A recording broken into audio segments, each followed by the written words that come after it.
Mary Bell was born on May 26, 1957 in Newcastle upon Tyne, England. Mary's mother, Elizabeth Bell, was a well-known prostitute who was often absent from the home. William Bell was believed to be Mary's father.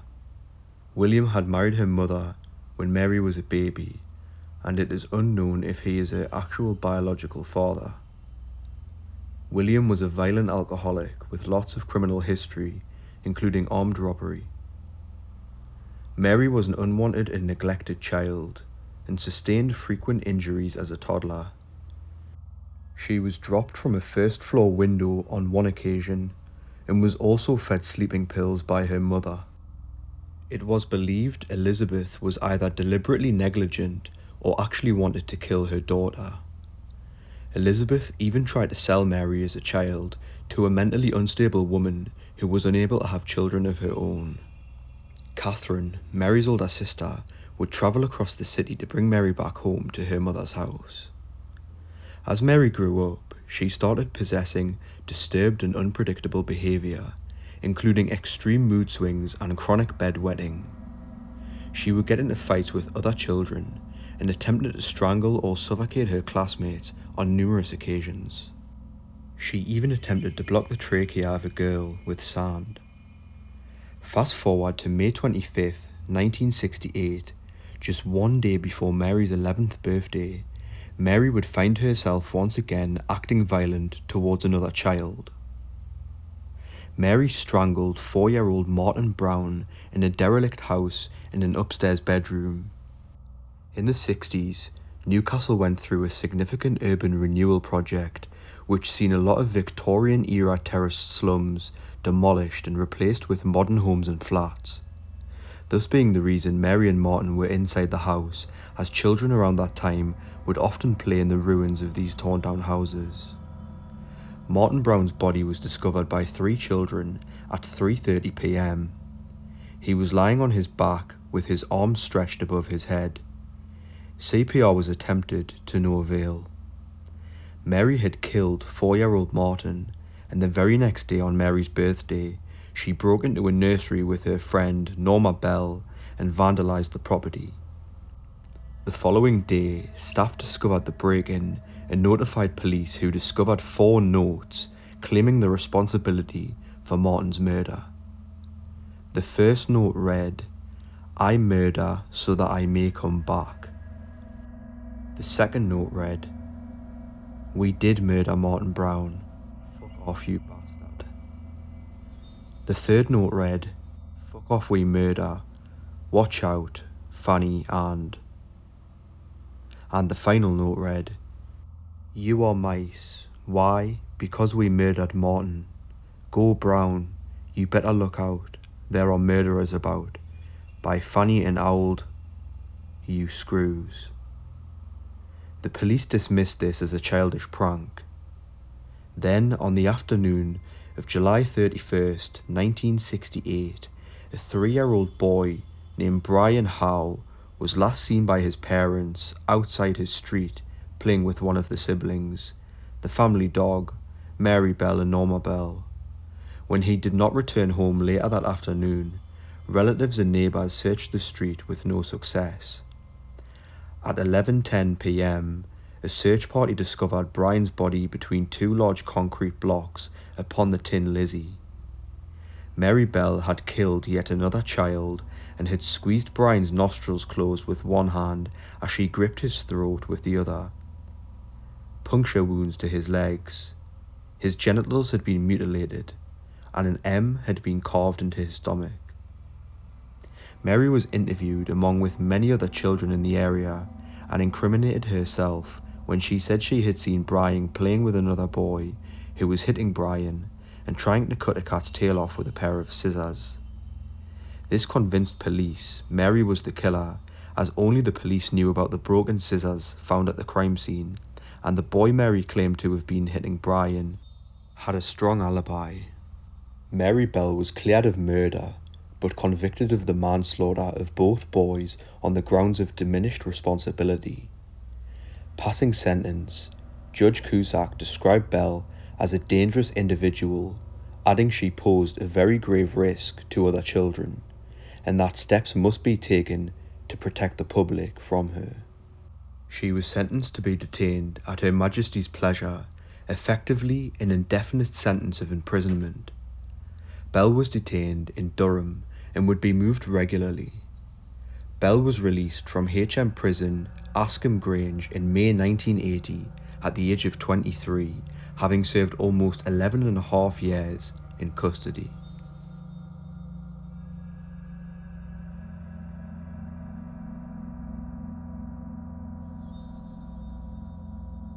Daniel Bartlam was only 14 years old in April 2011 when he would commit a heinous murder and try to cover his tracks from tactics he learned in a soap opera.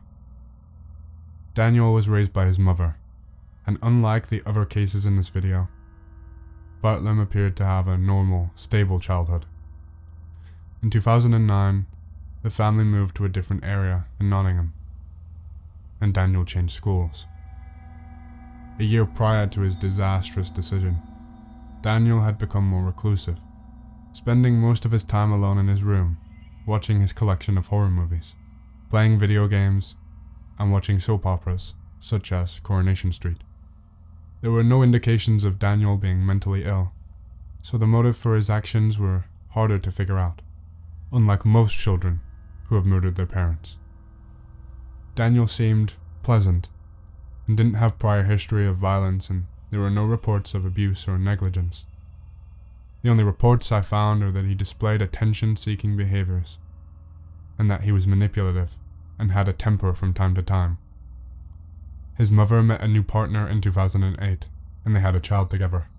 This could have sparked an unfamiliar family dynamic for Daniel, which had him feeling left out or unloved, causing him to become more frustrated, and thus giving him a reason to lash out. On that fateful day, Daniel would approach his sleeping mother, Jacqueline Bartlam, with a claw hammer in one hand. He bludgeoned her to death with the hammer, hitting her 7 times, then padding her body with paper, covered the paper in petrol, and set it on fire. He escaped the house, taking his dog and younger brother. Daniel would tell the police a burglar hurt his mother, and tried to burn down the house, but very soon, police would find mountains of evidence on Daniel's computer. What is interesting is that Daniel actually had a YouTube channel, with his first video being on his new Apple iMac computer.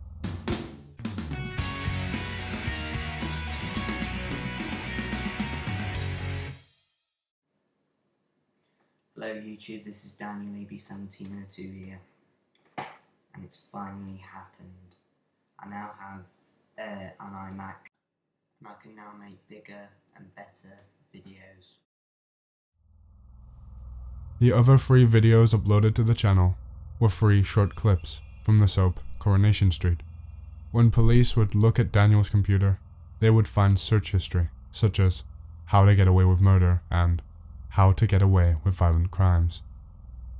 More noticeably, files he had tried to delete, one of which a scene from soap operas where fires had been started. Daniel claimed his main inspiration came from a murder storyline in Coronation Street, where John Stape killed a woman with a hammer. This giving him the nickname the Coronation Street Killer by the media. On January 23rd, 2012, the trial for Jacqueline Bartlam's murder was started, and Daniel denied murdering his mother, claiming he had been provoked after a row, and therefore it was not murder. He had written a story that mapped out what happened that night. He told the court, "In the story, I got away with it, and I thought I could get away with it in real life." On February 9th, 2012, Bartlam was found guilty of murder. Sentencing adjourned to allow for psychiatric reports. On April 2nd, 2012, now 15-year-old Daniel Bartlam was jailed for life, with a recommended term of 16 years.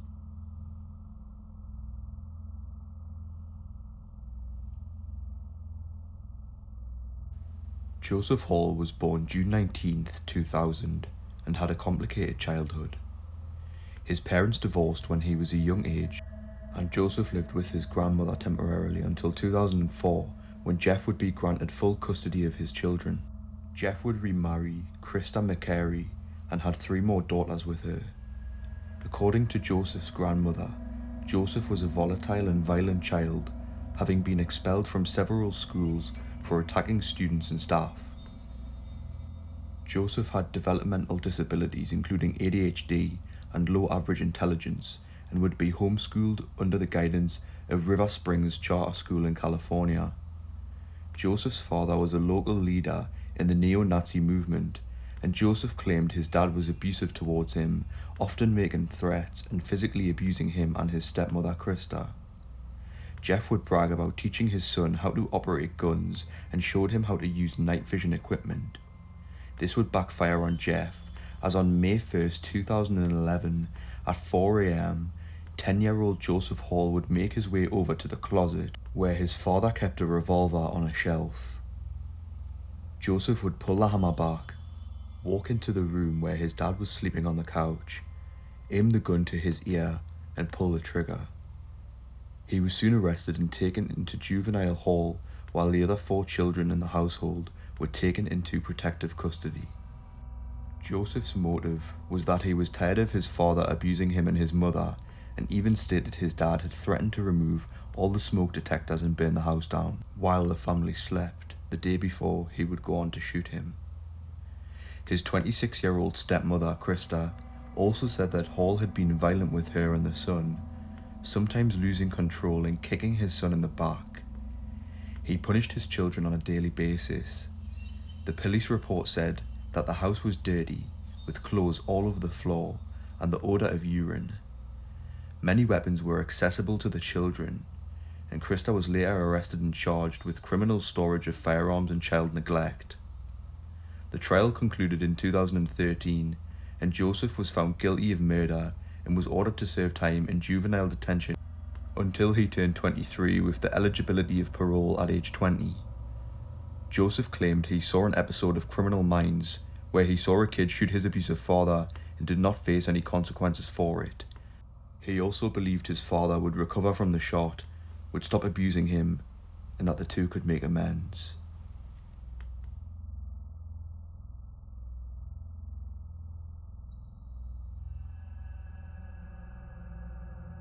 Craig Price was born in Warwick, Rhode Island, on October 11th, 1973. He had a criminal history as a child, committing petty theft, robbery, drug use, stalking, and assault. Despite his criminal activities, Price was known to be a good-humoured and vivacious boy. But what would unfold in his adolescence would prove Craig Price was far from a good person. On July 27th, 1987, 13-year-old Craig would break into the house of his neighbour, 27-year-old Rebecca Spencer. He took a knife from her kitchen and brutally stabbed her 58 times. The police immediately searched out for the killer, but despite their best efforts, the case went cold. 2 years later, while high on LSD, Price again broke into another house in his neighbourhood, with the sole intention of robbing it. While inside the house of the Heaton family, he would be caught by the mother, Joan. This caused Price to panic, and he would beat and strangle her. Her screams would wake up her 2 young daughters, Melissa and Jennifer.